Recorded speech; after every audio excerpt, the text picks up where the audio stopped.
El 10 de junio de 2013 fue encontrado el cuerpo sin vida de Ángeles Rawson en el predio del CEMSE ubicado en José León Suárez, en la provincia de Buenos Aires. Se trataba de una adolescente de 16 años que había desaparecido un día antes tras asistir a una clase de educación física en el predio de la Fundación Educacional Julio Boca, ubicado en el barrio de Colegiales. El hallazgo fue realizado por un operario de la planta de tratamiento de residuos cuando descargaban la basura procedente del camión número 59, perteneciente a la empresa de recolección Cliva. El cadáver se encontraba semidesnudo, presentaba signos de violencia física, marcas compatibles con estrangulamiento y había sido compactado junto con los residuos. Esto indicaba que había sido arrojado a un contenedor y trasladado como parte del sistema habitual de recolección.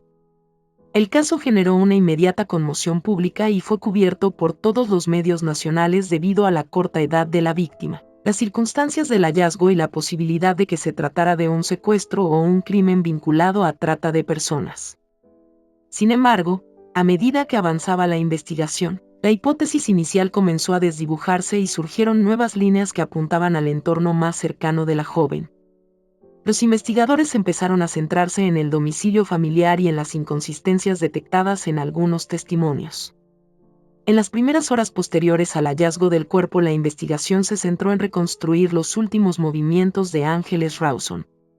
Se confirmó que el lunes 10 de junio por la mañana había asistido a su clase habitual de educación física y que cerca de las 9:50 había salido del predio ubicado en Colegiales para regresar a su domicilio en el barrio de Palermo. Se registró su presencia en la zona mediante imágenes de cámaras de seguridad que la mostraban caminando sola por la calle Ravignani. El recorrido parecía confirmar que había llegado a su edificio. Esa versión fue respaldada por el testimonio de su padrastro, el médico psiquiatra, quien declaró haberla visto brevemente antes de que ella se dirigiera a bañarse. Sin embargo, Ángeles no fue vista con vida desde ese momento y no asistió al colegio por la tarde. Su ausencia generó preocupación inmediata entre sus compañeros y familiares. Esa misma noche se radicó una denuncia por desaparición y comenzó la búsqueda. Al día siguiente, la noticia del hallazgo del cuerpo hizo que la investigación diera un giro repentino. Las autoridades comenzaron a analizar la posibilidad de que el crimen se hubiera cometido en el mismo edificio donde vivía la víctima. Los residuos que contenían su cuerpo habían sido recolectados en esa zona. Los investigadores detectaron inconsistencias en el relato de Mangery y contradicciones en los horarios proporcionados. Estas discrepancias encendieron las primeras alertas sobre su posible implicación. Por otro lado, los peritajes forenses revelaron que Ángeles había sido asesinada por estrangulamiento y que no presentaba signos de abuso sexual. Se hallaron lesiones en sus brazos y golpes compatibles con una resistencia física. También se estableció que su muerte había ocurrido en un horario muy cercano al momento en que regresó a su casa. Ese dato reforzaba la hipótesis de que el crimen se había producido dentro del edificio o en sus inmediaciones.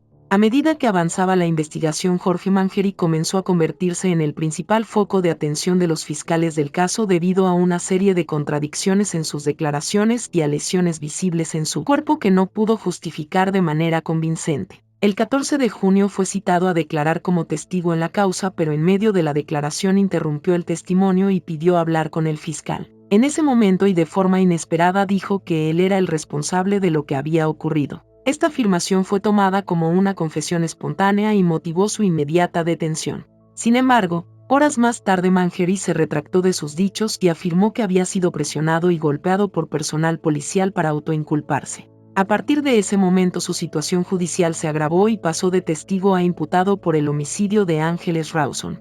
Los peritajes médicos realizados en su cuerpo revelaron la presencia de marcas en el rostro, el abdomen y la espalda que coincidían con lesiones recientes y que, según su defensa, habían sido provocadas por apremios ilegales. No obstante, la fiscalía sostuvo que esas heridas eran compatibles con un forcejeo con la víctima y que formaban parte de la reconstrucción del hecho. Los investigadores plantearon la hipótesis de que Mangery había sorprendido a Ángeles al llegar al edificio y que en ese contexto habría intentado someterla, generando una reacción defensiva por parte de la joven.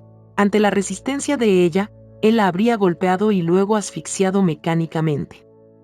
Finalmente habría ocultado el cuerpo en un depósito de residuos y lo habría arrojado a un contenedor para intentar simular una desaparición forzada. Esa versión se apoyaba en registros de cámaras, en el análisis del recorrido del camión recolector y en los tiempos en los que se detectó la desaparición del cuerpo de la víctima. El juicio oral contra Jorge Mangeri comenzó en el año 2015 y estuvo a cargo del Tribunal Oral en lo Criminal número 9 de la ciudad de Buenos Aires.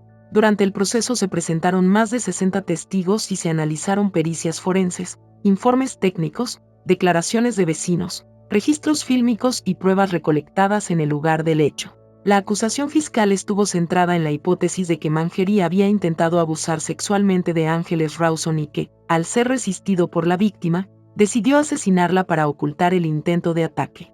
Una de las pruebas clave fue la coincidencia del ADN de Mangeri hallado en las uñas de Ángeles, lo que indicaba contacto físico y posible forcejeo. También se sumaron las lesiones en su cuerpo, que según los peritos no eran compatibles con golpes policiales sino con una lucha cuerpo a cuerpo. Además se estableció mediante los registros de la recolección de basura que el cuerpo de Ángeles había sido arrojado en un contenedor correspondiente al edificio donde ambos vivían, lo que ubicaba a Mangeri en el epicentro de la escena del crimen. La defensa intentó sostener la versión de una confesión bajo coacción y planteó la existencia de irregularidades en la instrucción. Sin embargo, el tribunal consideró que existía prueba directa y circunstancial suficiente para considerar a Mangeri autor del hecho.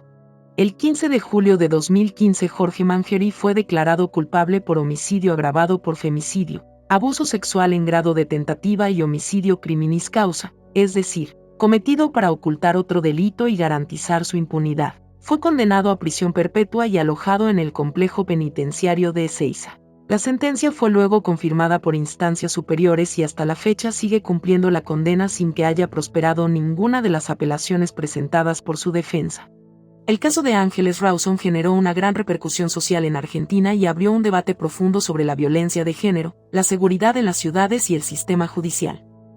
Desde el momento de la desaparición y el hallazgo del cuerpo, los medios de comunicación cubrieron exhaustivamente el caso con informes diarios, entrevistas y programas especiales. La familia de Ángeles se convirtió en portavoz de la lucha contra la violencia hacia las mujeres y pidió mayor rigor en la investigación y en las leyes relacionadas con femicidios. Organizaciones sociales y feministas utilizaron el caso para visibilizar la problemática estructural que afecta a mujeres y niñas en todo el país. Paralelamente, surgieron cuestionamientos hacia las fuerzas policiales y el accionar inicial en la investigación, en particular por la denuncia de presiones y torturas que habría sufrido el acusado para lograr una confesión. Esto motivó investigaciones internas y pedidos de reforma en los protocolos de actuación. Además, el caso impulsó la creación de nuevas normativas y políticas públicas orientadas a la prevención y persecución de los delitos contra la integridad sexual y la vida de las mujeres. A pesar del paso de los años, el caso de Ángeles Rawson sigue siendo un referente en la lucha contra la violencia de género y un símbolo de la demanda de justicia en Argentina. El caso de Ángeles Rawson representa un punto de inflexión en la historia reciente de Argentina en cuanto a la visibilización de la violencia de género y la necesidad de respuestas contundentes por parte del Estado y la sociedad. Su trágico desenlace evidenció las fallas y desafíos que enfrenta el sistema judicial y las fuerzas de seguridad para proteger a las víctimas y garantizar justicia efectiva. La investigación y el juicio demostraron la importancia de contar con pruebas científicas sólidas y un proceso transparente para evitar errores y arbitrariedades. Asimismo, la movilización social y el compromiso de organizaciones civiles pusieron en evidencia la urgencia de promover políticas públicas integrales que combatan la violencia estructural contra mujeres y niñas. Gracias por acompañarme hasta el final de este recorrido tan denso como inquietante. Si este caso te impactó tanto como a mí, no olvides dejar tu comentario, compartir tu opinión y suscribirte al canal para que juntos sigamos explorando estas historias que, aunque difíciles, merecen ser contadas. Hasta la próxima investigación.